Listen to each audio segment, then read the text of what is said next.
Hello, my name is Michael Barrington. I hope I succeed this test. Here, let me explain.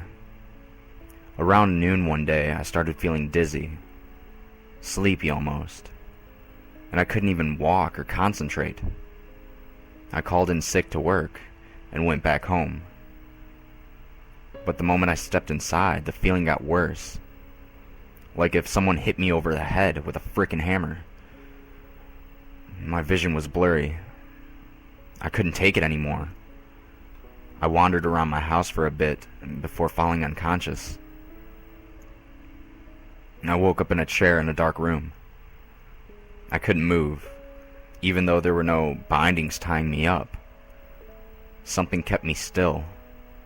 A force, or I don't know what it was. My head was pounding. My throat was aching.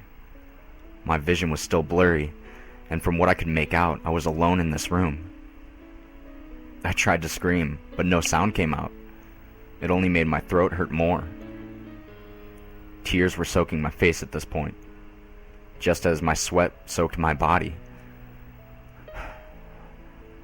My breathing heavy, I scanned the room once more before noticing I was not alone in the room as I first thought. There was someone else in the room. A man. I couldn't really make out any details about him, but as far as I could see, he was in a suit, sitting, and watching me. He began to speak, his voice soothing, comforting. His voice made the pain go away. I stopped sweating, and my tears dried up. He told me that I would be a part of a social experiment, and that my ability to speak would be returned if I succeed. I began to have hopes that I could make it out of here alive. He gave me my instructions. I was to be thrown in the middle of a barbaric species that kill their own kind for the sole sport of killing. A species that would kill me outright if they thought I was the least bit of a threat. He says that they utilize a type of radiation I could not, and that they communicate on a frequency I would be unable to hear. He continued to say that I would be given 1 day to choose something from my house to defend myself while among this species. After a long moment of silence, simply staring in its direction, I started to think of running away. He was setting me free. I could go to the police. They could hide me somewhere that he would never find me.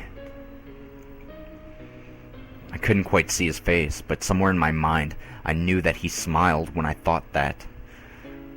He told me that the more people I involved in this test, the more cleaning up he would have to do.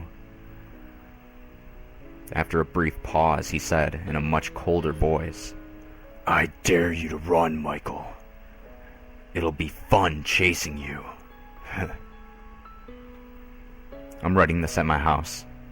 I have my combat knife, my Kevlar vest, and my Colt that I still carry from my army days.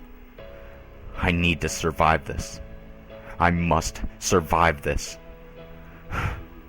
Mary, I love you. I always have. I'll do anything for you. Wish me luck. This note was found in Mr. Barrington's house. He was convicted for killing 13 people with a combat knife and a single Army issue Colt M1911 in the Brookfield Mall last week. After he was subdued, the police found that he had been rendered both blind and deaf, but could find no adequate reason to why.